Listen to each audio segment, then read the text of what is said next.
ഇടതുപക്ഷ സർക്കാർ പിൻവാതിലിലൂടെയാണ് നിയമനം നടത്തുന്നതെന്നും കഷ്ടപ്പെട്ട് പഠിച്ച ഉദ്യോഗാർത്ഥികൾക്ക് നേരെ സർക്കാർ കണ്ണടക്കുകയാണെന്നും യൂത്ത് കോൺഗ്രസ് പ്രവർത്തകർ പറഞ്ഞു. തുടർന്ന് പ്രതിഷേധക്കാർ ബാരിക്കേഡുകൾ ചാടിക്കടന്ന് PSC ഓഫീസിലെ എംബ്ലത്തിന് മുന്നിൽ റീത്ത് ചാർത്തുകയും തൂക്കുകയറിട്ട് പ്രതിഷേധിക്കുകയും ചെയ്തു.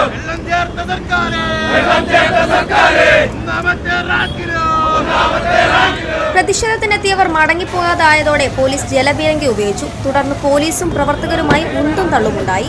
അവസാനം യൂത്ത് കോൺഗ്രസ് പ്രവർത്തകർക്ക് നേരെ പോലീസ് ലാത്തി വീശി.